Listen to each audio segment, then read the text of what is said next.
Hello, in this video, I'll show you how to work with free plans on your site. Now, there's a few different ways you can add them to your project. You can either add them prior to sign up. Usually this happens in the form of a pricing table or some kind of onboarding flow. You can also add them during sign up, or you can do it after sign up and segment users into particular plans after they have an account.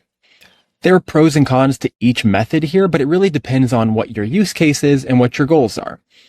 For the rest of this video, I'll show you how to create this UI here, and we're going to segment users into two different plans, agency or freelancer.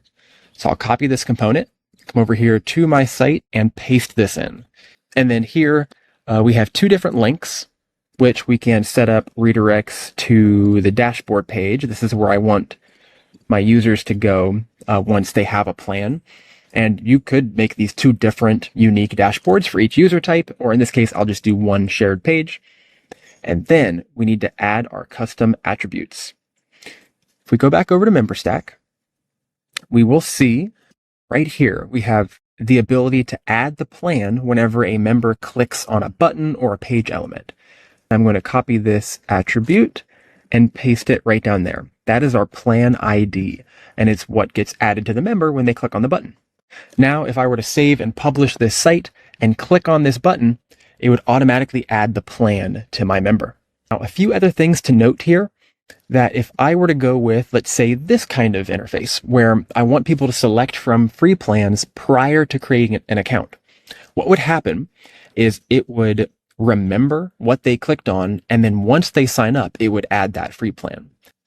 If you ever need to remove a free plan from a member, a button with this attribute will remove the plan from the member. The last thing I'm going to add here is that if you are creating an interface, let's say something like this, where you have one type of free plan and then everything else is paid, what I recommend doing is instead of creating a free plan, you can get by with just using the default settings. Because members in Memberstack are able to sign up without a plan, you can really treat those default settings as sort of your baseline free plan or your fallback plan. If somebody has a paid plan which becomes canceled, they will fall back to the default settings. If you have any questions while you're getting set up with free plans, please leave a comment in this video. We're happy to help.